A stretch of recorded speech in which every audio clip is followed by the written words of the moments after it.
কারণ হলো মা বোনদের জন্য আলোচনা করা দরকার। তার কারণ হলো ওনারাই দেশের সরকার, ক্ষমতার মধ্যে আসতেছে বারবার, আর পরিবারটা পুড়ে হচ্ছে সারখার। কতক্ষণ ঠিক কিনা? আমার প্রিয় মা বোনেরা কথাগুলো সুন্দর করে বোঝার চেষ্টা করবেন।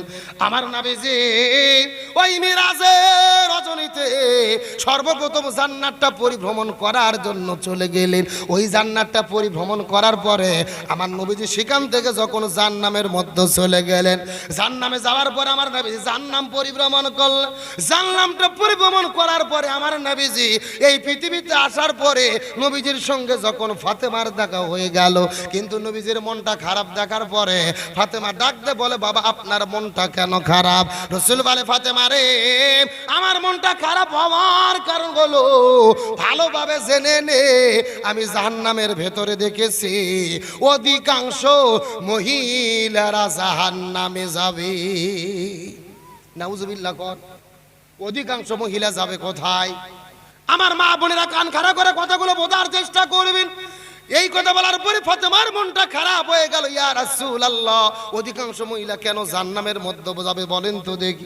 রাসূল বলে, ফাতেমা রে, অধিকাংশ মহিলা জাহান্নামের মধ্যে যাবে, এর পেছনে অনেকগুলো কারণ রয়েছে।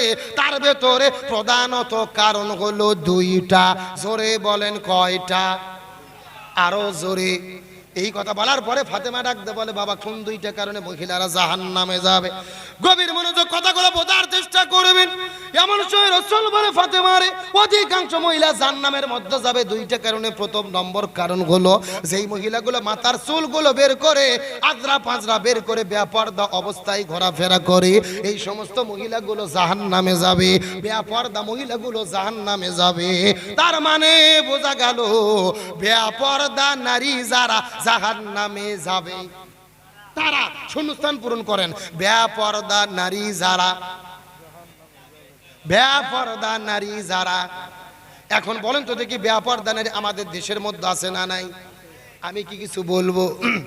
এ যুগের মেয়েদের ধরন বলিতে লাগে শরম সকালবেলা, আর সকালবেলা বোরকা পরে, বিকাল বেলা ওড়না নাই। দাদা ভাই, ডিজিটাল দেশ বুঝিয়ে টাই। কথা কন, কথা কন। দেখবেন সকালে এমন ভাবে বোরকা পরেছেন আর কোনো বুদ্ধি, আর বিকেলে বোরকা তো দূরের কথা, শরীরে ওড়না পর্যন্ত থাকে। আমার দিকে তাকান, ওড়না এভাবে হাতের মধ্যে নিয়ে শুধু পেঁচাই পেঁচাই পেঁচাই, একেবারে পেঁচে পেঁচে এরকম গলার মধ্যে দিয়ে পেছন দিক দিয়ে ফেলে দেয়। কথা কন, কথা কন। আচ্ছা বলেন তো, পেছনে ঢাকার কি কিছু আছে? এগুলো পর্দা না বাটপারি? আরে নারী হলো ঘরের শোভা, স্বামীর সেবা করে। এখন উল্টো দেখি নারীরা সব স্বামী কি ধরে মারে। কতক্ষণ ঠিক? কারা কারা বইয়ের হাতে মার খাচ্ছেন হাত উঠান তো দেখি। এ উঠান উঠান। ওই যে একজন রে, ও বিয়েই করেনি। আমার দিকে তাকেন, হাসার জন্য না বোঝার জন্য বলতেছি। আমাদের সমাজে বউ ধরে স্বামী মারে এমন দাজ্জাল মার্কা ডাইনি বউ আছে না নাই? আরো জোরে কন। এগুলো শিখছে কই থেকে? ওই যে কেরন মালার কটকটি স্টার জলসা জি বাংলার থেকে। কতক্ষণ ঠিক কিনা? এমনও মহিলা আছে স্টার জলসা জি বাংলা না দেখলে এদের টাইম পার হয় না, সময় যায় না। রাতের বেলা যদি দেখতে না পারে, সকাল বেলা কাজ আদায় করে। আমি কি কিছু বলবো? বলবো। চোখ সরে না, মন ভরে না দেখলে সিরিয়াল। জুয়ান বুড়া পোলা মাইয়া নামাজ রোজা সব ফেলাইয়া হইছে বেসামাল। চোখ সরে না, মন ভরে না দেখলে সিরিয়াল। আছে না নাই? সিরিয়ালের নেশায় পইরা ধরলো প্রেমের জ্বালা, দেশটারে বাসাইয়া গেল আইরে কেরন মালা। কতক্ষণ, কতক্ষণ। কেরন মালা দেখার পরে মেয়ে মা বলতেছে, মা তুমি হবা কটকটি আর আমি হব কেরন মালা। আছে না নাই? আবার নাটক দেখার পরে নাটকের মধ্যে যে জামা বাড়াই, কেরন মালা, পাখি, মাও, ঝিলিক। আছে না নাই? এইরকম একটা ড্রেস নাম ছিল ভাই কেরন মালার জামা। একটা বউয়ের মনে খুবই আশা কেরন মালার জামা নেবে, কিন্তু বউকে বলতে পারতেছে না, কারণ বউ হলো, স্বামীকে বলতে পারতেছে না, কারণ স্বামী হলো গরিব মানুষ। জোরে বলেন কি মানুষ? এখন স্বামী গরিব মানুষ, টাকা নাই। রাতের বেলা শোয়ার পরে স্বামীর কানে কানে যে গান গাইতেছে, কেরন মালার এত জ্বালা যদি বুঝিতাম, তাইলে কি আর ডিস চ্যানেলে ছবি দেখিতাম। স্বামী আমার গরিব মানুষ, পকেটে নাই টাকা, কেমন করে আনবে কিনে কেরন মালার জামা। 3 দিন বলছে, জোরে বলেন কয়দিন? কিন্তু মূর্খ মানুষ তো স্বামী বুঝতে পারেনি। রাতের বেলা বিছানা ছুঁয়ে আছে, কিন্তু থানার ওসি খুবই গরম, বউ খুবই গরম, রাগ করে ফুলে পেট ফুলে তুলছে, মুখ ফুলে তুলছে, কথা বলতেছে না, একেবারে ড্রাম হয়েও কথা বলতেছে না। এখন স্বামী চিন্তা করছে, থানার ওসি যদি গরম হয়, থানার তো থাকা যাবে না। আস্তে করে বইয়ের কানে কানে যাইয়া এতিমের মতো বলতেছে, সাথী তুমি রাগ করো না, খোলো তোমার রাখি, তোমার জন্য আনবো কিনে নতুন জামা পাখি। জোরে কন, জোরে কন। কি লাভ হবে গো বলো তোমায় দোষী করে, পাখি জামা না পাওয়াতে 7 জন গেল মরি। কয়জন? এই 7 জন মনে হয় জান্নাতের মধ্যে ঘুরে বেড়াচ্ছে। পাখি জামা না পাওয়াতে 7 জন গেল মরি। 17 জন দিল স্বামী তালাক, হলো অন্যের বধূ। আইরে আমার পাখি জামা কি জানি কি মধু, যেই জামাটা লাগবে সবার দিন ধর্মেরই কাজে, সেই জামাটা যায় না পাওয়া অনেক নারীর মাঝে। আইরে নারী পর্দা ছাড়ি ছুটছো কাহার পিছে, মনে রেখো এই দুনিয়া একেবারে মিছে। নামাজ পড়ো, রোজা রাখো, ধরো আল্লাহর কাম, নইলে মাগো কপালে তোমার জুড়বে জাহান্নাম। এই জন্য মা বোনদের পর্দা করার দরকার আছে না নাই? আরো জোরে বলেন। তাহলে আমাদের সমাজে স্বামীকে মারা যেরকম বউ আছে, একই রকম ভাবে বউকে মারা স্বামী আছে না নাই?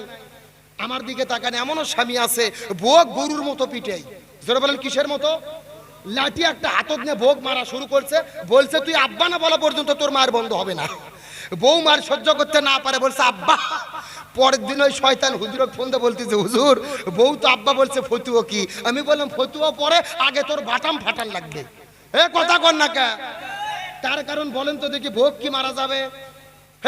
কে বলে মারা যাবে না? বউকে কখন কখন মারা যাবে আমি কি হাদিস থেকে বলবো? হ্যাঁ জোরে বলেন বলবো? আমার দিকে তাকান, বউকে কখন কখন মারা যাবে? বউ যদি শরীয়ত বিরোধী কাজ করে, ইসলাম বিরোধী কাজ করে, জিনা ব্যভিচার করে, স্বামীর আনুগত্যের বাইরে কাজ করে, তখন বউকে মারা যাবে।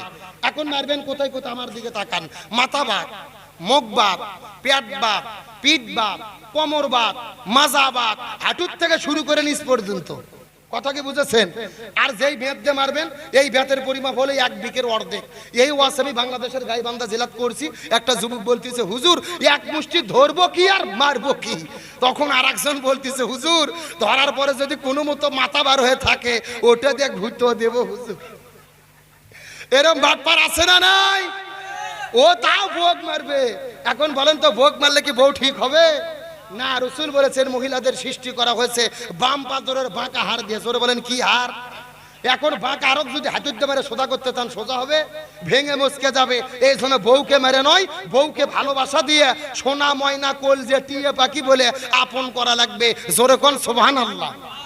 মেয়ে মানুষ যা খুশি হয়েছে ভাই, এইরকম হুজুরি তো দরকার। তাহলে চিৎকার করে বলেন, বেপরদা নারী যারা জাহান্নামে যাবে, তারা ভুলে গেছে নাকি আপনারা? এই আবে চাবে বাসা তো দেখি, এবার ফেরত বসুন দেখি। চিৎকার করে বলেন, বেপরদা নারী যারা। আমার প্রিয় বন্ধুগণ, মুসলমান ভাইরা, গভীর মনোযোগ। ফাতেমা ডাক দিয়ে বলে, বাবা আপনি বলেছেন 2 প্রকার মহিলারা, অধিকাংশ মহিলারা জাহান্নামের মধ্যে যাবে 2টা কারণ। তার মধ্যে 1 নম্বর কারণ হলো বেপরদা নারীরা জাহান্নামের মধ্যে যাবে। 2 নম্বর কারণ আপনি একটু দয়া করে বলেন তো দেখ।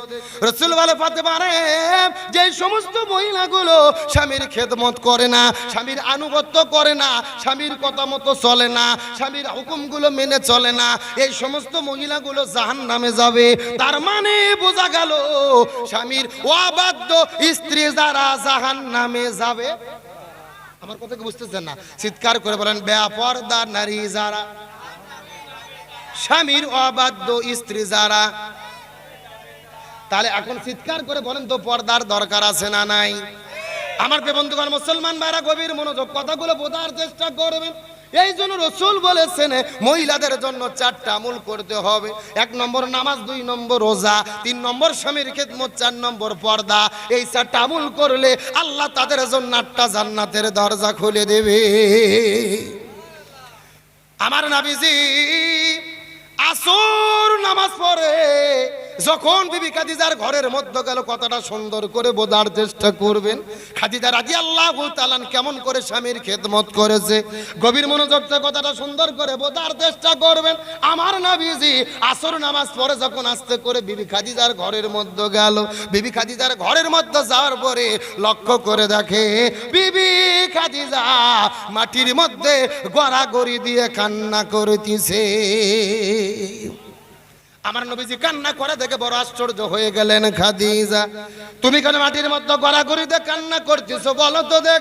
খাদিজা ডাক দিয়ে বলেন, ইয়া রাসূলুল্লাহ, আমার কান্না করার কারণ হলো আসর নামাজ পড়ে আমি যখন দু চোখ বন্ধ করেছি, দু চোখ বন্ধ করার সাথে সাথে অন্ধকার কবর আমার চোখের সামনে এসে হাজির হয়ে গেছে। চোখ বুঝিলে দুনিয়ায় আন্ধার, কিসের টাকা কিসের বাড়ি কিসের জমিদার, চোখ বুঝিলে দুনিয়ায় আন্ধার। যতক্ষণ চোখ খোলা থাকে মনে হয় গাড়ি আমার, বাড়ি আমার, টাকা আমার, সম্পদ আমার। এ ভারতের মুসলমান কতগুলো বোঝার চেষ্টা করবেন। যতক্ষণ দুই চোখ খোলা থাকে মনে হয় ওই টাকা আমার, ওই গাড়ি আমার, বাড়ি আমার, জমি আমার। আসলে কিছু আমার না রে। দু চোখ বন্ধ করলে অন্ধকার কবর ছাড়া কিছুই চোখে পড়ে না। খাদিজা বলে, ইয়া রাসূলুল্লাহ, আসর নামাজ পড়ে আমি যখন দু চোখ বন্ধ করেছি, দু চোখ বন্ধ করার সাথে সাথে অন্ধকার কবর আমার চোখের সামনে এসে হাজির হয়ে গেছে। রাসূল বলে, খাদিজা রে, তোমার কোনো টেনশন করা লাগবে না। তুমি সর্বপ্রথম ইসলাম ধর্ম গ্রহণ করেছো, তোমার যত সম্পদ ছিল মুসলমানদের জন্য তুমি বিলিয়ে দিয়েছো। আমার আল্লাহ তাআলা তোমার উপরে এত বেশি রাজি খুশি হয়ে গেছে, এই মাত্র জিবরাইল আসার পরে সুসংবাদ দিয়ে গেল, ওরে খাদিজা, মহান আমার আল্লাহ আরশে আজিম থেকে তুমি খাদিজা তোমাকে সালাম জানাইয়া দিছে। এই পৃথিবীতে একজন মহিলাকে আল্লাহ সরাসরি সালাম দিয়েছে, তার নাম কি? আরো জোরে বলে। এ ভারতের মুসলমান গভীর মনোযোগ দিয়ে শেষ কথাটা বোঝার চেষ্টা করবেন। এই কথা বলার পরে খাদিজার কান্না তাও বন্ধ হয় না। খাদিজা তাও মাটির মধ্যে গড়াগড়ি দিয়ে কান্না করে। নবী বলে, খাদিজা রে, তুমি এমন করে মাটির মধ্যে গড়াগড়ি দিয়ে কান্না করতে পারবা না। খাদিজা বলে, ইয়া রাসূলুল্লাহ, আল্লাহ তাআলা আমাকে সালাম জানাইয়া দিয়েছে, আর কি কোনো সুসংবাদ দিয়েছে নাকি জানতে চায়। রাসূল ডাকতে বলে, খাদিজা রে, আল্লাহ শুধু তোমাকে সালাম জানাই নাই, আল্লাহ ঘোষণা করেছে তুমি খাদিজা হবে জান্নাতের মেহমান। আর জোরে বলেন না সুবহানাল্লাহ। এই কথা বলার পরেও খাদিজার কান্না বন্ধ হয় না, কান্না বন্ধ হয় না। রাসূল বলে, খাদিজা রে, তারপরেও কি তুমি কান্নাটাকে বন্ধ করবা না? খাদিজা ডাকতে বলে, ইয়া রাসূলুল্লাহ, আমি কান্নাটা বন্ধ করতে পারবো না, ওই কবরের কথা আমার বড় মনে হয়ে গেছে। ওগো নবীজি, আমি পৃথিবী থেকে বিদায় নিয়ে চলে যাব, আমার মৃত্যুর পূর্বে ও নবী আপনার কাছে তিনটে ওসিয়ত করতে যায়, আপনার কাছে তিনটা প্রার্থনা করতে যায়, আপনার কাছে তিনটা নসিহত করতে যায়। রাসূল কান্না করতে করতে ডাকতে বলে, খাদিজা রে, ইসলাম ধর্ম গ্রহণ করার পরে তোমার যত সম্পদ ছিল মুসলমানদের মধ্যে তুমি বিলিয়ে দিয়েছো, জীবনে আমার কাছে কোনোদিন তুমি কিছু চাও নাই, অথচ আজকে তুমি আমার কাছে তিনটে ওসিয়ত করতে চাও। খাদিজা ডাকতে বলে, ইয়া রাসূলুল্লাহ, আপনার কাছে তিনটে ওসিয়ত আছে, তার মধ্যে প্রথম নম্বর ওসিয়ত হলো আমি যখন পৃথিবীর মধ্য থেকে বিদায় নিয়ে চলে যাব, আমার মৃত্যুর পরে দুনিয়ার কোনো দোকান থেকে, দুনিয়ার কোনো বাজার থেকে কাপড়ের কাপড় কিনবেন না, দুনিয়ার কোনো দোকান থেকে কাপড়ের কাপড় কিনবেন না।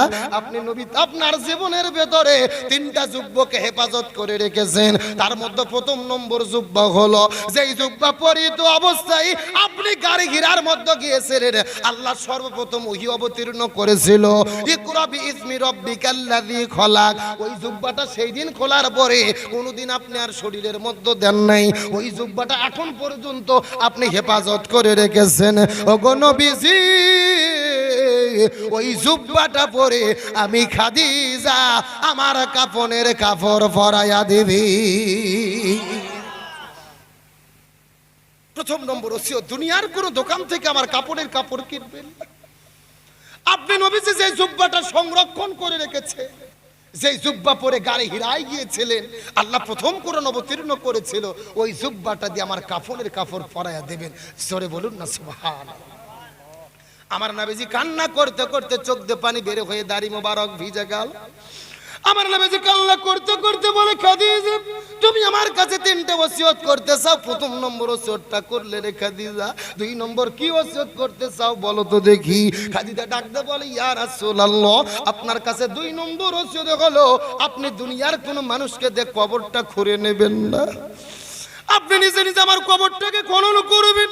কবরটা যখন খনন শেষ হয়ে যাবে, আপনি শরীরের মধ্য থেকে জুব্বা খুলে ফেলবেন। আপনি শরীরের মধ্য থেকে আপনার সমস্ত কাপড় খোলার পরে আপনার শরীরটা ফাঁকা করে খালি শরীর আপনি কবরের মধ্যে শুয়ে পড়বেন। সুবহানাল্লাহ।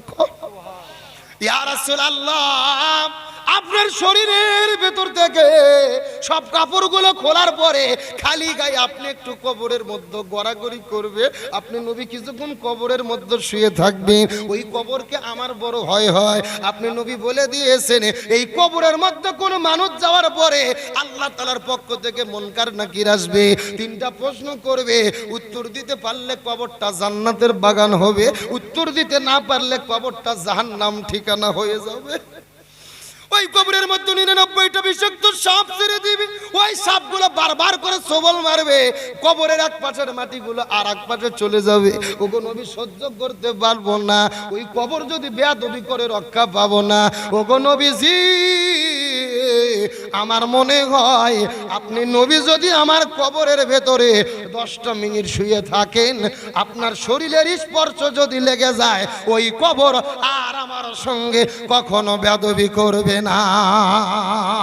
নারায়ে তাকবীর।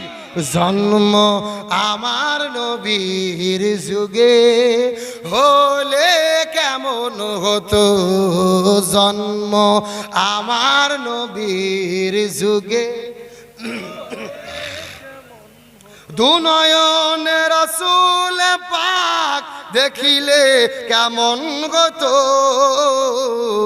জন্ম আমার নবীর যুগে হতো, জন্ম আমার নবীর যুগে। চিৎকার করে বলেন তো দেখি আল্লাহু আকবার। আমার নবীজি কান্না করতে করতে চোখ থেকে পানি বের হয়ে দাড়ি মোবারক ভেজা। রাসূল আমার কান্না করতে করতে বলে রে খাদিজা, আমার কাছে তুমি তিনটা ওসিয়ত করতে চেয়েছো, 2 নম্বর ওসিয়ত হয়ে গেল, 3 নম্বর তুমি কি ওসিয়ত করতে চাও বলো তো দেখি। খাদিজা ডাকতে বলে, ইয়া রাসূলুল্লাহ, আপনার কাছে 3 নম্বর ওসিয়ত হলো আপনি নবী আমার লাশটাকে ওই কবরের মধ্যে দেওয়ার পরে খবরদার কবর ছেড়ে যাবেন না। আল্লাহু আকবার। আপনি নবী আমার কবরের পাশে দীর্ঘক্ষণ ধরে অপেক্ষা করবেন। ওই মুনকার নাকির আমার কবরের মধ্যে আসার পর আমার কাছে যখন 3টা প্রশ্ন করবে, এই 3টা প্রশ্নের উত্তর যদি আমি দিতে না পারি, ওগো নবীজি আপনি কথা দেন আমার পক্ষ থেকে আপনি 3টা প্রশ্নের জবাব দিয়ে দেবে। এই কথা বলার পরে নবীজি দীর্ঘক্ষণ কান্না করার পরে চোখের কান্নার পানিগুলো খুলে ফেললেন। আস্তে করে খাদিজার 8টা হাতের মধ্যে নেওয়ার পরে খাদিজাকে ডাকতে বলে, খাদিজা রে, আমি কথা দিলাম আমার আগে যদি তোমার মৃত্যু হয়, আমি তোমার 3টা চাওয়াই পূর্ণ করার চেষ্টা করব। আমি নবী না চিনিলাম কি ভুল করিলাম, ভস্মে ঢালিলাম ঘি, মানুষ হইয়া জন্ম লইয়া মানুষের করিলাম কি, আমি মানুষ হইয়া জন্ম লইয়া মানুষের করিলাম কি। আমার নবীজি কান্না করতে করতে খাদিজার হাতে কথা দিলেন, খাদিজা আমার আগে যদি তোমার মৃত্যু হয়, ওরে খাদিজা তোমাকে কথা দিয়ে দিলাম এই তিনটা চাওয়াই পূর্ণ করার চেষ্টা করব। খাদিজা বিদায় নিয়ে চলে যাবে, নবী তিনটা চাওয়া পূর্ণ করে কিনা আলোচনাটা করতে যদি আর 10 মিনিট লাগে আপনারা কি কষ্ট পাবেন? আলোচনা কি চলবে? আরো জোরে বল। আমার বন্ধুগণ মুসলমান বারা গভীর মনোযোগ। এই জায়গার মধ্যে রাখার পরে আবার আমি আপনাদেরকে নিয়ে ফিরে চলে যেতে চাই খাজার জানাজার ভেতরে। 4টা শর্ত ব্যাগরে একজন মানুষ জানাজার মধ্যে পাওয়া যাচ্ছে না। গভীর মনোযোগ, কথাগুলো সুন্দর করে বোঝার চেষ্টা করবেন। মাগরিবের নামাজ পার হয়ে যায়, জানাজা হয় না। আসর নামাজ পার হয়ে গেছে, জানাজা হয় না। এশার নামাজ পার হয়ে গেছে, তারপরে খাজার জানাজা হয় না। আস্তে করে যখন রাতের 9টা 10টা বেজে গেল, 4 জন ছাত্র বের হওয়ার পরে আস্তে করে খাজার কাছে যাওয়ার পরে ওই খাজার খাটুনিটা ধরার পরে যখন কাঁধের উপরে রেখেছে, এই খাটুনিটা আস্তে করে যখন কবরের দিকে নিয়ে চলে যাবে, এমন সময় লক্ষ্য করে দেখা যায় ওই গভীর রজনীর ভিতরে দূর থেকে কে যেন ডাকতে বলে, পৃথিবীর মানুষেরা রে, তোমরা খাজার লাশটা নিয়ে যেও না। খাজার জানাজার ভেতরে খাজার জানাজার ইমামতিত্বটা আজকে আমি করাতে চাই। আর একটু জোরে বলুন না। এই কথা বলার পরে চতুর্দিকে লক্ষ লক্ষ মানুষ বড় আশ্চর্য হয়ে গেল। ওই মানুষটা কোন মানুষ? যেই মানুষটা 40 বছর ধরে জামাতে নামাজ আদায় করেছে, 40 বছর ধরে তাহাজ্জুদের নামাজটাও পড়েছে, যেই লোকটা নিজের চক্ষুটাকে হেফাজত করেছে, আসরের আগে 4 রাকাত সুন্নাতটাও পড়তে ভুল করে নাই। কথাগুলো গভীর মনোযোগ দিয়ে বোঝার চেষ্টা করবেন। ওই লোকটা কান্না করতে করতে এক দৌড়ে খাজার খাটুনির কাছে চলে গেল। খাজার খাটুনির কাছে যাওয়ার পরে খাটুনিটা ধরে কান্না করতে করতে ডাকতে বলে, খাজা রে, তুমি বিদায় নিয়ে চলে গেলে, অথচ আমার জীবনের তুমি এত বড় ক্ষতি কেন করে গেলে? খাজা, তুমি পৃথিবী থেকে বিদায় নিয়ে চলে গেলে, অথচ আমার জীবনের এত বড় ক্ষতি তুমি কেন করে গেলে? আমি 4টা আমল করেছি, এই দুনিয়ার কোনো মানুষে জানে না। আমি 4টা আমল গোপন গোপনে করেছি, আমার স্ত্রী সন্তান জানে না, পাড়া প্রতিবেশী জানে না, আত্মীয় স্বজন জানে না। এই 4টা আমল আমি একমাত্র গোপনে গোপনে করেছি। আল্লাহর সন্তুষ্টির জন্য চিৎকার করে বলেন আল্লাহু আকবার। খাজা, তুমি বিদায় নিয়ে চলে গেলে, অথচ আমার জীবনের ভেতরে এত বড় ক্ষতি তুমি কেন করে গেলে রে খাজা? আগামীকালকের সকালবেলা এই লক্ষ মানুষের সঙ্গে যখন আমার দেখা হবে, এই লক্ষ মানুষের আমার প্রশংসা করে বলতে থাকবে, এই পৃথিবীর ভেতরে কেউ তো পাস করতে পারেনি, একমাত্র তুমি তো পাস করতে পেরেছো, তুমি তো সেরা। কেউ তো 4টা গুণ অর্জন করতে পারলো না, তুমি অর্জন করতে পেরেছো। এই কথা বলে লক্ষ মানুষ আমার প্রশংসা করবে। আর মানুষ যদি প্রশংসা করা শুরু করে, শয়তান তো বসে থাকবে না।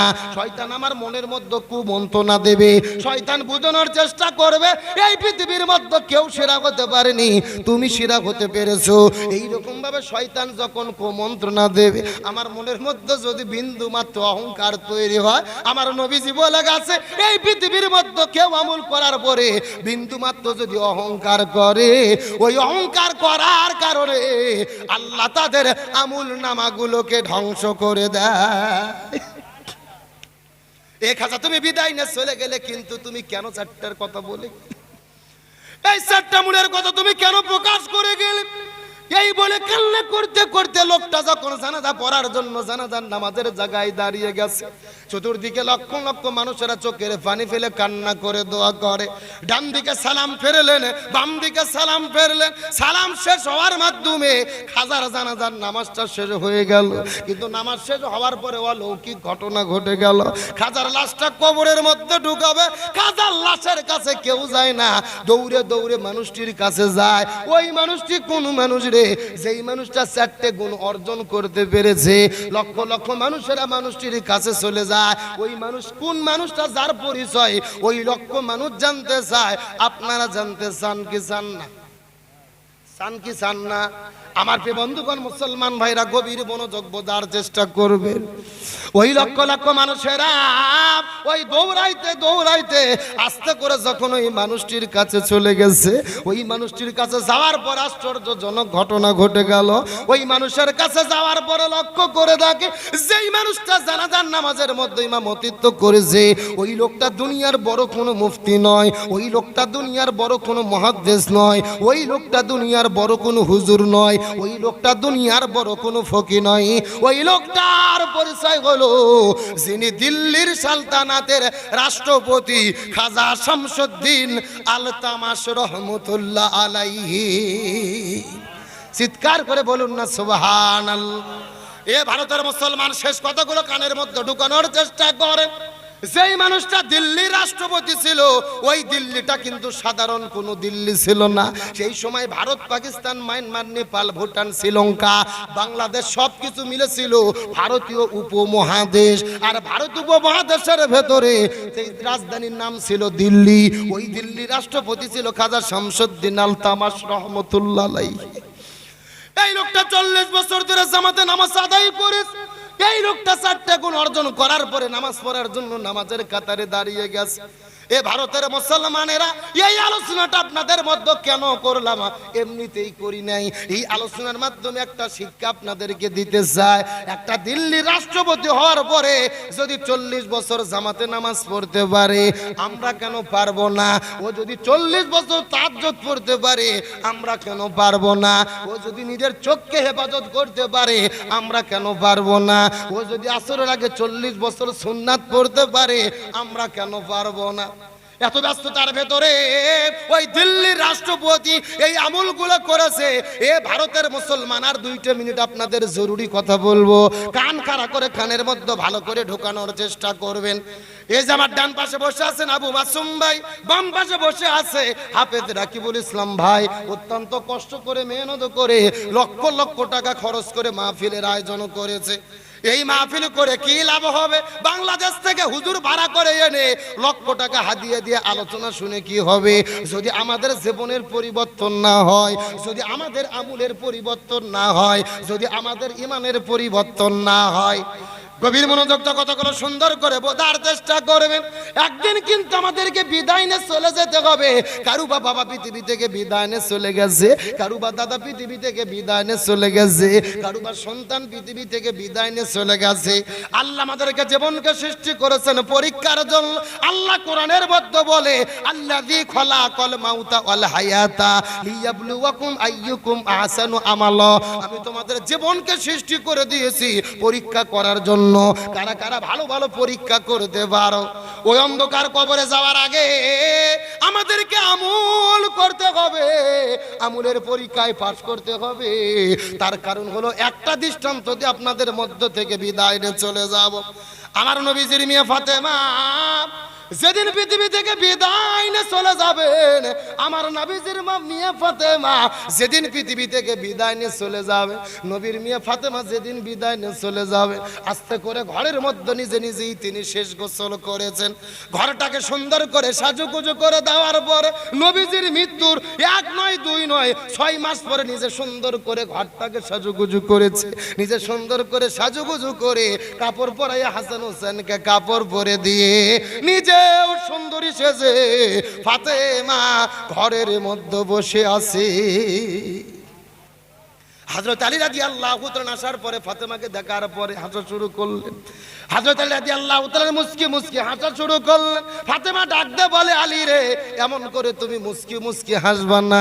আর কোনোদিন সুন্দর করে ঘরটাকে সাজাইতে পারবো না, আর কোনোদিন সুন্দর করে সাজুগুজু করতে পারবো না, আর কোনোদিন সুন্দর করে হাসান হোসেনকে সাজাইতে পারবো না রে। তার কারণ হলো আজকে গভীর রজনীতে ফাতেমার বিদায় হবে। এই কথা বলার পরে ফাতেমা কান্না, হযরত আলী রাদিয়াল্লাহু তাআলা কান্না করতে করতে মাটির মধ্যে পড়ে গেল। ফাতেমা রাদিয়াল্লাহু তাআলা ডাকতে বলে, আলী কান্না করে কোনো লাভ হবে না, আল্লাহ তাআলা যে হুকুম করবেন হুকুম অনুযায়ী কাজ হবে। ওরে আলী রে, বরং আমি পৃথিবীর মধ্য থেকে বিদায় নিয়ে চলে যাব। আমার মৃত্যুর পূর্বে তোমার কাছে 3টে ওসিয়ত আছে।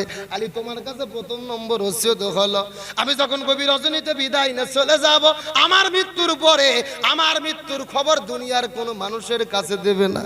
তুমি আমার স্বামী হও, তোমার নিকট যদি কোনো বন্ধু থাকে বন্ধুর মাধ্যমে কবরটা খনন করে নেবে।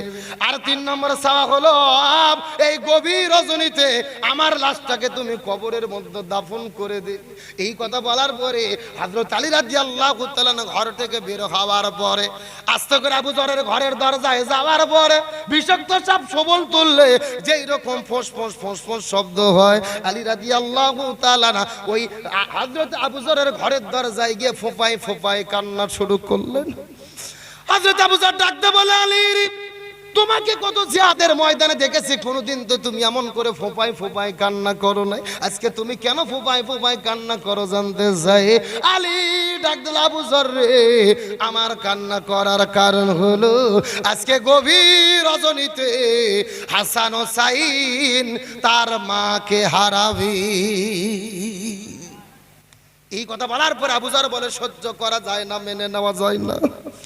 তার কারণ হলো নবী যেদিন পৃথিবী থেকে বিদায় নিয়ে চলে গেছে, হাসান হোসেন শুধু পাগলের মতো নানা নানা বলে ডাকতে থাকে। একদিন আবু বকর ডাকতে বলে, সাবিরা রে, হাসান হোসেনকে তোমরা নবীর রওজা দেখাই দিও না, হাসান হোসেন বড় পাগল হয়ে গেছে। তার কারণ হলো হাসান হোসেন নবীর রওজার কাছে গিয়ে একবার যদি নানা নানা বলে ডাক দেয়, আমার নবীজি ওই রওজার ভেতরে আর ঘুমায়া থাকতে পারবে না। ইসলামের আলো জ্বালায়া দিয়া নবী শুয়ে আসেন সোনার মদিনায়। সবাই ইসলামের পতাকা উড়ায়া দিয়া নবী শুয়ে আসেন সোনার মদিনায়।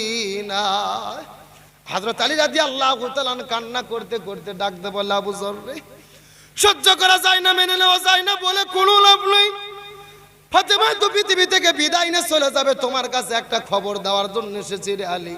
আবু যর, তুমি জান্নাতুল বাকির পূর্ব কোণায় চলে যাও, ওই জান্নাতুল বাকির পূর্ব কোণার ভেতরে ফাতেমার জন্য একটা কবর খোঁড়া শুরু করো। এই কথা বলার পরে হযরত আবু যর রাদিয়াল্লাহু তাআলা আস্তে করে যখন জান্নাতুল বাকির পূর্ব কোণায় চলে গেল, জান্নাতুল বাকির পূর্ব কোণায় যাওয়ার পরে লক্ষ্য করে দেখতে পারে একটা সবুজ রঙের বাতি জ্বলতেছে, যেই বাতির সঙ্গে কোনো তার নাই, যেই বাতির সঙ্গে কোনো সুইচ নাই, বিনা তার বিনা সুইচে আল্লাহ সবুজ রঙের একটা বাতি জ্বালায়া রেখেছে। হযরত আবু যর রাদিয়াল্লাহু তাআলা বড় আশ্চর্য হয়ে গেল, সবুজ রঙের একটা বাতি জ্বলতেছে, যেই বাতির সঙ্গে কোনো তার নাই, যেই বাতির সঙ্গে কোনো সুইচ নাই, বিনা তারে বিনা সুইচ একটা সবুজ রঙের বাতি জ্বলে, যেই বাতির ছায়াটা কবর বরাবর হয়ে আছে। হযরত আবু যর ওই কবর বরাবর ছায়ার কাছে যাওয়ার পরে আস্তে করে কোদালটা নিয়ে যখন কবর খোঁড়া শুরু করল, কবর খুঁড়তে খুঁড়তে কবরকে ডাকতে বলে, কবর রে, খবরদার খবরদার, তুই বেয়াদবি করবে না। এই কবরের ভেতরে এমন একজন মানুষ আসবেন যিনি জান্নাতি নারীদের সর্দারনী ফাতেমা। এ খবরদার খবরদার, বেয়াদবি করবে না। এই কবরের ভেতরে এমন একজন মানুষ আসবে যিনি জান্নাতি যুবকদের সর্দার হাসান হোসেনের মা ফাতেমা। এ খবরদার খবরদার, বেয়াদবি করবে না। এই কবরের ভেতরে এমন একজন মানুষ আসবেন যিনি বিশ্বনবীর কলিজার টুকরা ফাতেমা। খবরদার খবরদার, বেয়াদবি করবে না। এই কথা বলার পরে আবু যর রাদিয়াল্লাহু তাআলার মুখটা যখন বন্ধ হয়ে গেছে, এই কথা বলার আবু যর যখন মুখটা বন্ধ করে বসে আছে, এমন সময় কবরের মধ্য থেকে কে যেন ডাক দে বলেন, এমন সময় কবরের মধ্য থেকে কে যেন ডাক দে বলে, পৃথিবীর মানুষের আরে তোমরা ভালোভাবে জেনে নাও, আমি কবর নবীর মেয়ে ফাতেমাকে চিনি না। আমি কবর আসাদুল্লাহ গালিব হযরত আলীর স্ত্রীকে চিনি না। আমি কবর হাসান হোসেনের মা ফাতেমাকে চিনি না রে, পৃথিবীর মানুষেরা জানে না। আমি হাসান হোসেনকে চিনি না, আমি আসাদুল্লাহ গালিব হযরত আলীকে চিনি না, আমি নবীর মেয়ে ফাতেমাকে চিনি না। আমি চিনি আমল, আমল যদি ভালো হয় আমি কবর জান্নাতের বাগান হয়ে যাব, আর আমল যদি খারাপ হয় আমি কবর কাউকে ছাড়ব না। এই ভারতের মুসলমান শেষ কথাটা ভালো করে বোঝার চেষ্টা করবে। যেই কবর নবীজিকে চেনে নাই, যেই কবর হাসান হোসেনকে চেনে নাই, যেই কবর আসাদুল্লাহ গালিব হযরত আলীকে চেনে নাই, ওই কবরের মধ্যে আমাদেরকেও কিন্তু যাইতে হবে। ওই কবরের মধ্যে যাওয়ার আগে কিন্তু আমাদেরকে সোজা হতে হবে। এই জন্য আজকের আলোচনা শোনার পরে কারা কারা আছেন শপথ গ্রহণ করবেন, জীবনে যা করেছি ভুল করেছি তওবা করব। ওই যে একজন দিল্লি রাষ্ট্রপতি হওয়ার পরে 40 বছর যদি ফরজ নামাজ জামাতে পড়তে পারে আমরা কেন পারবো না? সে যদি তাহাজ্জুদ পড়তে পারে আমরা কেন পারবো না? সে যদি চক্ষু ইবাদত করতে পারে আমরা কেন পারবো না? সে যদি আসরের আগে 4 রাকাত সুন্নাত পড়তে পারে আমরা কেন পারবো না? এই জন্য আজকের আলোচনা শোনার পরে কারা কারা আছেন শপথ গ্রহণ করবেন, আল্লাহ আমাদেরকে যেই কয়দিন বাঁচিয়ে রাখে ওই অন্ধকার কবরের কথা চিন্তা করে, মৃত্যুর কথা চিন্তা করে, আল্লাহকে ভয় করে আমরা যেই কয়দিন বেঁচে থাকি 5 ওয়াক্ত ফরজ নামাজ জামাতে পড়বো, আমরা পর্দার বিধান মানবো, রমজান মাসে রোজা রাখবো, আমরা হজ ফরজ হলে হজ করবো, যাকাত দেবো, তাহাজ্জুদটা পড়ার চেষ্টা করবো, আসরের আগে 4 রাকাত সুন্নাতটা পড়বো রে। এই 4টা আমল করার জন্য শপথ নিতে কারা কারা রাজি আছেন? দুটি হাত আল্লাহকে তুলে দেখান। উঠান সবাই, হাত উঠান, সবাই উঠান। এই স্যার হাত উঠান দেখি, চিৎকার করে বলেন ইয়া রাব্বুল আলামিন।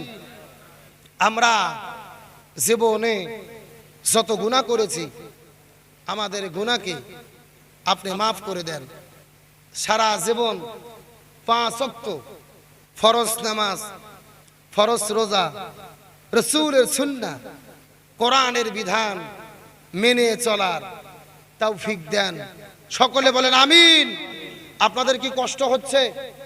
রাগ করতেছেন? ওই যে প্রথমে খ্রিস্টানগুলো প্রশ্ন করছে কয়টা, ভুলে গেছেন নাকি আপনারা? আর খাদিজা রাদিয়াল্লাহু তাআলার মৃত্যুর আগে ওসিয়ত করছে কয়টা? আলোচনাটা যদি আর 10 মিনিট লাগে আপনারা কি শুনবেন? এ কারা কারা শুনবেন হাত ওঠান তো দেখি। লিল্লাহি তাকবীর। নাই সাউন্ড আগের মতো নাই, হাত নামান। আপনাদের এখানে কি বিয়ে অবিয়ে খেলা হয়? বিয়ে তো খেলা হয় না। প্রথমে তাকবীর দেবে যারা বিয়ে করেনি তারা, তারপরে তাকবীর দেবে যারা বিয়ে করেছে তারা। দেখি কাদের সাউন্ড বেশি দেখার দরকার আছে না নাই? প্রথমে হাত ওঠা অবিবাহিত কারা কারা দেখি। যারা যারা বিয়ে করনি হাত ওঠাও দেখি, যারা যারা বিয়ে করনি হাত ওঠাও দেখি। হ্যাঁ, লিল্লাহি তাকবীর, মাশাআল্লাহ, হাত নামাও। এখন যারা যারা বিয়ে করেছেন বাবাজিরা মুরব্বীরা হাত উঠান তো দেখি, যারা যারা বিয়ে করেছেন। হ্যাঁ, যারা যারা বিয়ে করেছেন হাত উঠান। লিল্লাহি তাকবীর। দেখেন আপনাদের সংখ্যা বেশি তাও সাউন্ড হয়নি, যুবকদের সংখ্যা কম তার সাউন্ড বেশি। কে রে কে? আমার দিকে লক্ষ্য করেন। এখন বিয়ে বা বিয়ে সবাই মিলে সেটা যদি একটা তাকবীর দেই সাউন্ড কম হবে না বেশি হবে? সবাই মিলে একসঙ্গে তাকবীর দেবে, হাত উঠান তো দেখি সবাই। এ কেউ বাদ রাখবে না, সবাই হাত উঠান দেখি। সবাই হাতগুলো একটু নাড়ান তো, নাড়ান, ঘুম সেরুক নাড়ান। আলহামদুলিল্লাহ করে হাতগুলো মুষ্টি করেন, মুষ্টি। হ্যাঁ, লিল্লাহি তাকবীর। আল কোরআনের আলো, আল হাদিসের আলো, লিল্লাহি তাকবীর। আল্লাহ কবুল করুক, বলেন আমিন। দেখেন আলহামদুলিল্লাহ, আমি যখন ওয়াজ করা শুরু করছি একেবারে মোটামুটি প্রায় কত হচ্ছে, প্রায় 2.5 ঘন্টা হয়ে গেছে। মানে 9:30টার আগে উঠছি, 9:30টায়, প্রায় 2 ঘন্টা পার হয়ে গেছে আলোচনা, 2.5 ঘন্টার কাছাকাছি।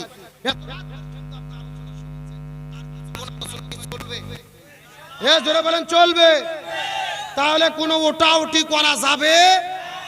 এই যে দেখেন বিভিন্ন জায়গায় আপনারা বসে আছেন, সব মানুষগুলো যদি এক জায়গায় থাকতেন ভালো হতো। ভাই কি স্লিপ দিচ্ছেন দেখি দেন তো, কি লেখা আছে এখানে? বাংলাদেশের ভোট। আমার দিকে লক্ষ্য করেন আমার ভাইরা। আসসালামু আলাইকুম হুজুর, বাংলাদেশের ভোট কেমন হলো? সে তো বলছি। এমপি হয়ে থাপ্পর সাকিব আল হাসান, মমতাজ মাইয়া, বর্তমান অবস্থা কেমন? বাংলাদেশের স্কুলের বইয়ের ভেতর দুর্গা পূজার ছবি, এই বিষয়ে কিছু বলবেন? মারাত্মক কিছু কথা এখানে তারা লিখে দিয়েছেন। প্রথম নম্বর বিষয় তারা লিখে দিয়েছেন, বাংলাদেশের একজন হিট নায়িকা আছে মাহিয়া মাহি। কি নাম বললাম? হে যুবকেরা কও না, কেন নাম কি? মাহিয়া মাহি ট্রাক মার্কা দাঁড়াইছিল নির্বাচনে এমপি পদে, একেবারে ট্রাক নিয়ে নদীর মধ্যে ভাইসা চলে গেছে। কথা কি বুঝেছেন? মানে তার ট্রাক ফেল পড়ে গেছে, অন্তত 30টি কেন্দ্রে একটা ভোটও পায়নি। এক একটা কেন্দ্রে 20,000, 15,000, 8,000 করে ভোট, একটা ভোটও পায়নি। তাহলে চিন্তা করে কেমন জনপ্রিয় প্রার্থী আর নায়িকা, এর লজ্জা থাকা দরকার। কতক্ষণ ঠিক কিনা?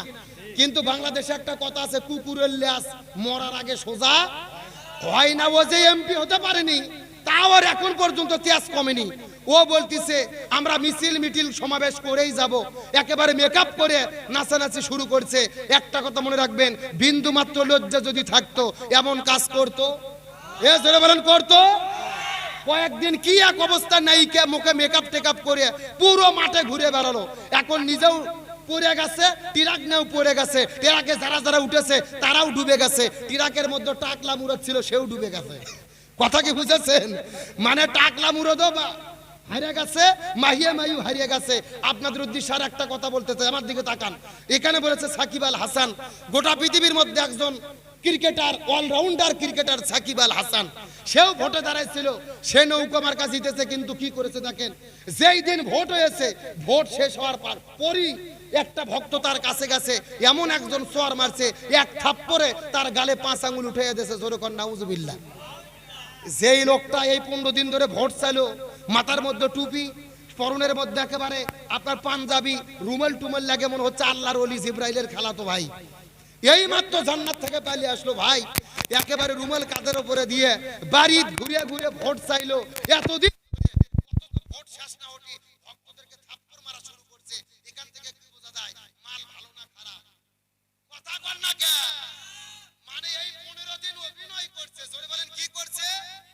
15 দিন অভিনয় করছে ভালো থাকা, আর আসলে সে ভালো না।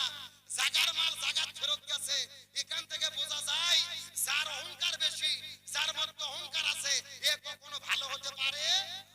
আশ্চর্য। আমার দিকে তাকান, একটা সমাবেশে বক্তব্য দিতে গিয়ে বলেছিল বিসমিল্লাহির রহিম।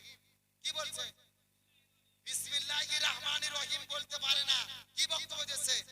প্রথমে শুরু করছে সালামালাইকুম, সালামও ভালো করে দিতে পারে না, সালামালাইকুম।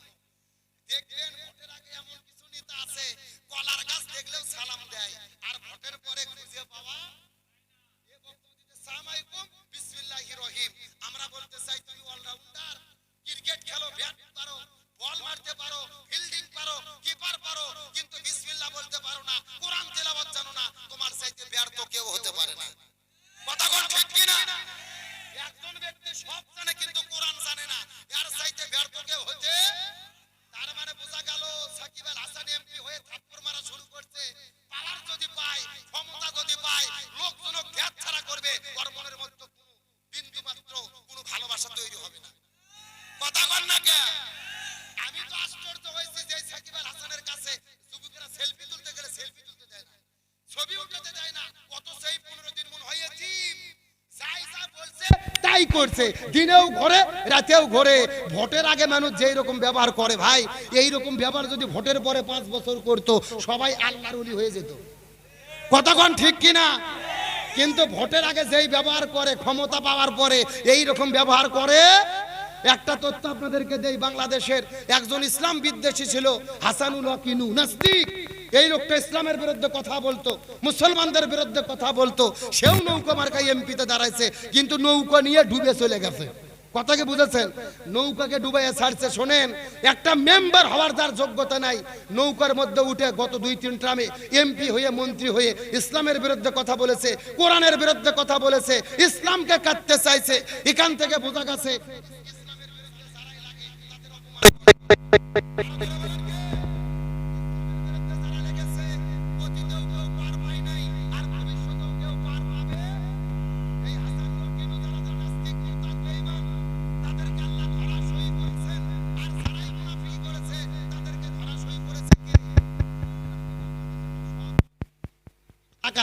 বাংলাদেশের সব হুজুর আমরা একদল হয়েছি, যারা যারা ইসলামের বিরুদ্ধে লাগছে এদের জানাজা আমরা কোনো হুজুর পড়াবো না।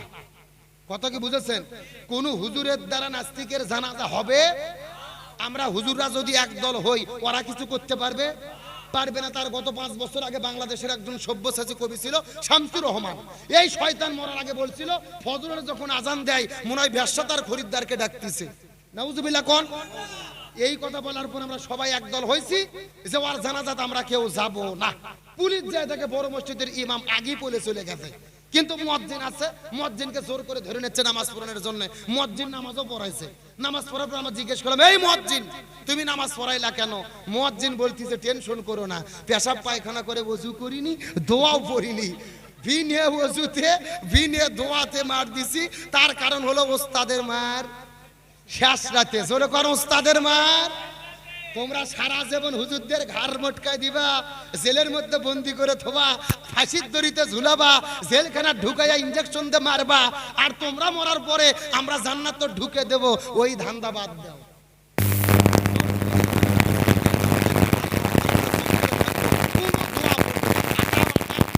কথা কোন ঠিক কিনা?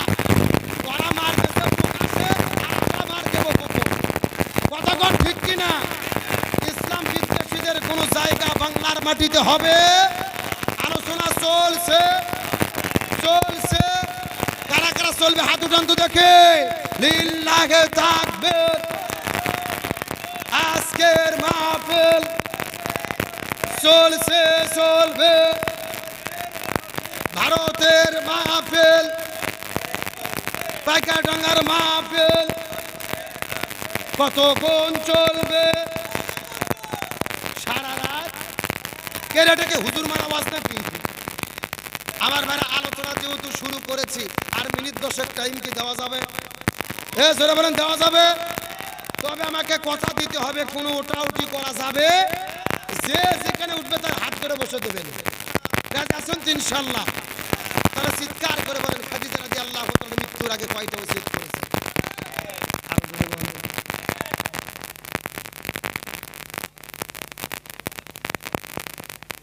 চিৎকার করে বলেন তো দিকে ওসিয়ত করেছেন কয়টা? এ ভারতের মুসলমান 5টা মিনিট কথা বলবো, বোঝার চেষ্টা করবেন। আমি আপনাদের মধ্যে শেষ একটা মেসেজ দেওয়ার পর আপনাদের মধ্য থেকে বিদায় নিয়ে চলে যাই। খাদিজা রাদিয়াল্লাহু তাআলার মৃত্যুর আগে 3টা ওসিয়ত করে গেছেন নবীজির কাছে। কথাগুলো সুন্দর করে বোঝার চেষ্টা করবেন। আমার নবীজি খাদিজার কাছে 3টা ওসিয়ত করার পরে খাদিজা ডাকতে বলে, রাসূল ডাকতে বলে, খাদিজা রে আমি তোমার 3টা চাওয়াই পূর্ণ করার চেষ্টা করব। এই কথাটা বলার পরে আমার নবীজি খাদিজাকে কেন ভালোবেসেছে, নবীজি কান্না করা শুরু করলো। নবীজির কান্নাটা আর কখনোই বন্ধ হয় না। খাদিজার মৃত্যুর পরে নবীজি যেই পরিমাণ কান্না কেঁদেছে, এমন পরিমাণ কান্না পৃথিবীতে নবীজি আর কখনো কাঁদে নাই।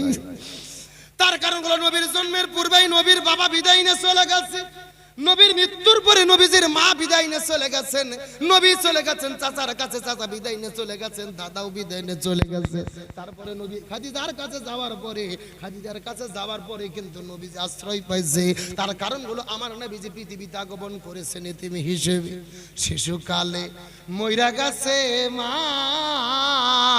গর্ভে থাকতে মরছে পিতা, নবী চোখে দেখিলেন না। আমায় কে করিবে লালন পালন, কে দিবে সান্ত্বনা? এই দুনিয়ার বড় এতিম নবী ছিলেন একজন। আমার নবীজি পৃথিবীতে এতিম অবস্থা আগমন করেছেন। এই জন্য খাদিজা রাদিয়াল্লাহু তাআলার জন্য নবীজি কান্না করতেছেন। আস্তে করে পরের দিন আস্তে করে খাদিজার কাছে শুয়ে আছেন। আমার নবীজি লক্ষ্য করে দেখে খাদিজার মাথার মধ্যে হাত দেওয়ার পরে খাদিজা রাদিয়াল্লাহু তাআলা পৃথিবী থেকে বিদায় নিয়ে চলে গেছে। সাজিয়ে গুজিয়ে দে মোরে সজনী তোরা, সাজিয়ে গুজিয়ে দে মোরে। সবাই সাজিয়ে গুজিয়ে দে মোরে সজনী তোরা, সাজিয়ে গুজিয়ে দে।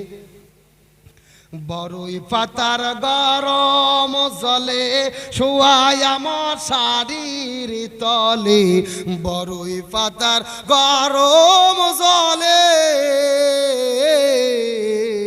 বড়ই পাতার গরম জলে শুয়ায়া মশারির তলে আতর গোলাপ চন্দন মেখে দে সজনী তোরা সাজিয়ে গুজিয়ে দে মোরে সবাই সাজিয়ে গুজিয়ে দে মোরে সজনী তোরা সাজিয়ে গুজিয়ে দে এত রঙিন এত কাপড় কিছুই ভালো লাগে না মোর এত রঙিন এত কাপড় এত রঙিন এত কাপড় কিছুই ভালো লাগে না মোর সাদা কাপড় আমায় পরা দে সজনী তোরা সাজিয়ে গুজিয়ে দে মোরে সবাই সাজিয়ে গুজিয়ে দে মোরে সজনী তোরা সাজিয়ে গুজিয়ে দে এত টাকা এত বাড়ি আমি কি সহিতে পারি এত টাকা এত বাড়ি এত টাকা এত বাড়ি আমি কি সহিতে পারি বাঁশের দোলায় আমায় তুলে দে সজনী তোরা সাজিয়ে গুজিয়ে দে মোরে সবাই সাজিয়ে গুজিয়ে দে সজনী তোরা সাজিয়ে গুজিয়ে দে মোরে চিৎকার করে বলেন মারহাবা। আমার যে বন্ধুগণ মুসলমান ভাড়া গভীর মনোযোগ খাদিজা রাদিয়াল্লাহু তাআলা পৃথিবীর মধ্য থেকে বিদায় নিয়ে চলে গেলেন নবীজি কান্না করতে করতে ফাতেমার কাছে চলে গেছেন ফাতেমার কাছে যাওয়ার পরে নবীজি ডাকতে বলে ফাতেমা রে আমার ঘরের ভেতরে একটা জুব্বাকে সংরক্ষণ করে রাখা হয়েছে ওই জুব্বাটা বের করার পরে তোমার মায়ের শরীরের ভেতরে কাপনের কাপড়টা পরাইয়া দাও ফাতেমা কান্না করা শুরু করে দিলেন বাবা এটা আপনি কেমন কথা বলতেছেন আমি তোমার মায়ের কাছে কত গল্প শুনেছি আমার মায়ের কাছে কত গল্প শুনেছি আমার মা ছিল মক্কার সবচাইতে ধনবতী রমণী অথচ আমার মা বিদায় নিয়ে চলে গেল আমার মাকে কি নতুন কোন কাপড় দোকান থেকে কিনে কি কাপনের কাপড়টা পরায়া দেবেন না আপনি কি পুরাতন জুব্বা দিয়ে মায়ের কাপনের কাপন পরায়া দেবেন এই কথা বলার পরে রাসূল ডাকতে বলে ফাতেমা রে তুই ছোট্ট মানুষ তুই বুঝতে পারবি না এই যে কাপনের কাপড়টা জুব্বার কাপড়টা তোর মায়ের শরীরের মধ্য দিতেছি এই জুব্বাটা সাধারণ কোন জুব্বা নয় এই জুব্বার সঙ্গে আছে আল্লাহর কোরআনের সম্পর্ক এই কথা বলার পরে ফাতেমা কান্না করতে করতে জুব্বাটা বের করে নবীর শরীরের মধ্যে খাদিজার শরীরের মধ্যে কাপনের কাপড়টা পরায়া দিলেন আস্তে করে নবীজি খাদিজার লাশটাকে নিয়ে কবরের কাছে চলে গেলেন যাওয়ার পরে খাদিজার লাশটা কবরের মধ্যে দেওয়ার পরে নবীজি নিজের শরীরের সমস্ত পোশাকগুলো খুলে ফেললেন নবী তার শরীরের জুব্বাটা খুলে ফেলার পরে কবরের মধ্যে নামার পরে কিছুক্ষণ গড়াগড়ি করলেন 2 নম্বর চাওয়াটাও পূর্ণ হয়ে গেল নবীজি খাদিজার কবর লাশটাকে কবরের মধ্যে দেওয়ার পরে দীর্ঘক্ষণ ধরে কবরের পাশে বসে আছেন খাদিজার কাছে কখন প্রশ্ন করা হবে আসর নামাজ পার হয়ে যায় মুনকার নাকির আসে না মাগরিবের নামাজ পার হয়ে যায় মুনকার নাকির আসে না এশার নামাজ পার হয়ে যায় মুনকার নাকির তারপরে আসে না আমার নবীজি দু চোখের পানি ফেলে কান্না করতেছেন খাদিজার 3টা প্রশ্নের চাওয়া কি উত্তর 3টা চাওয়াকে আমি পূর্ণ করতে পারবো না নবীজি সিজদায় গিয়ে যখন কান্না করতেছে এমন সময় আল্লাহর পক্ষ থেকে জিবরাইল এসে ডাকতে বলেন ইয়া রাসূলুল্লাহ আপনি খাদিজার জন্য কান্না করবেন না তার কারণ হলো খাদিজা প্রথমে কালেমা পড়ে মুসলমান হওয়ার পরে তার যত সম্পদ ছিল মুসলমানদের জন্য বিলিয়ে দিয়েছে আর আল্লাহ তাআলা খাদিজার উপরে এত বেশি রাজি খুশি হয়ে গেছে স্বয়ং আমার আল্লাহ আরশে আজিম থেকে ওই খাদিজার 3টা প্রশ্নের জবাবটা আল্লাহ নিজেই দিয়েছে লিল্লাহ তাকবীর তার মানে বোঝা গেল রাসূলের সঙ্গে আল্লাহর সঙ্গে কোরআনের সঙ্গে সম্পর্ক থাকলে সম্মান বাড়ায়া দেয় কে? আরো জোরে বলেন কে? আল্লাহ তাআলা আমাদের ইসলাম এবং কোরআনের পক্ষে থাকার তৌফিক দিক, বলেন আমিন। ওই যে পাদ্রীগুলো প্রশ্ন করছিল কয়টা, এই 4 প্রশ্নের উত্তর কি আপনারা শুনতে চান না শেষ করব? আলোচনা শেষ করব না আলোচনা চলবে? ওই 4 প্রশ্নের উত্তর কি আপনারা শুনবেন? এ কারা কারা শুনবেন হাত উঠান তো দেখি। লিল্লাহি তাকবীর, লিল্লাহি তাকবীর। হাত নামান, আল্লাহ তাআলা কবুল করুক, বলেন আমিন। তার আগে আমি আপনাদের কাছে জিজ্ঞাসা করি, বলেন তো আজকের মাহফিল হওয়াতে আপনারা খুশি না বেজার? আরো জোরে বলেন। এই মাহফিল আজকে হচ্ছে, আগামী কালকেও হবে, সামনের বছরে আবারও হোক, এটাকে আপনারা চান? এ জোরে বলেন চান? এই মাহফিল করতে গিয়ে প্রায় লক্ষ টাকার উপরে খরচা হচ্ছে, 2 দিন ব্যাপী মাহফিল। আমি আপনাদের কাছে সর্বশেষ অনুরোধ করে বলবো, এই মাহফিলের জন্য যেই কয়জন লোক বসে আছেন, আলহামদুলিল্লাহ এই পৃথিবীতে 10 জন সাহাবী বেঁচে থাকা অবস্থায় জান্নাতের সুসংবাদ পাইছে। জোরে বলেন কয়জন? 10 জন। এই 10 জনের নাম ধরে ধরে আমি 10 জন লোক চাবো, কমপক্ষে 1000 টাকা, বেশি পারলে 5000, 10000, যত পারবেন তত ভালো, কমপক্ষে একটা করে 1000 টাকা আজকে পারলে নগদে দেবেন, নাহলে আগামীকাল দেবেন, সময় মতো দেবেন। 10 জন লোক চাই, কমপক্ষে 1000 টাকা, বেশি পারলে যত পারেন তত দেবেন। 1 নম্বরে কি আছেন হাত উঠান? হুজুর আমি দেব 1000 টাকা, আমি দেব 5000, আমি দেব 2000। কে আছেন এই কোরআনের মহব্বতে, মাহফিলের মহব্বতে 1 নম্বরে কি আছেন? যার মধ্যে হাত উঠান তো দেখি। আছেন কি কেউ? দেবেন হাত উঠান। হুজুর আমি দেব কমপক্ষে 1000 টাকা, পারলে নগদে, না পারলে বাকিতে দেন। কে আছেন 1 নম্বরে দেওয়ার মতো? কেউ আছেন কি? কি করবেন? আসলে বিষয় হচ্ছে কি ভাইজান শোনেন, যেই মাহফিলে হাজার হাজার মানুষ থাকে, কালেকশন করাও সহজ। যেখানে লোকও কম, ওয়াদও সাটান বিপদ, লোকজন কথা কয় না, আবার কালেকশন করতে গেলেও বিপদ আছে না নাই? আছেন কি একটা লোক 1 নম্বরে কি আছেন দেখি 1000 টাকা দেবেন? সে কবুল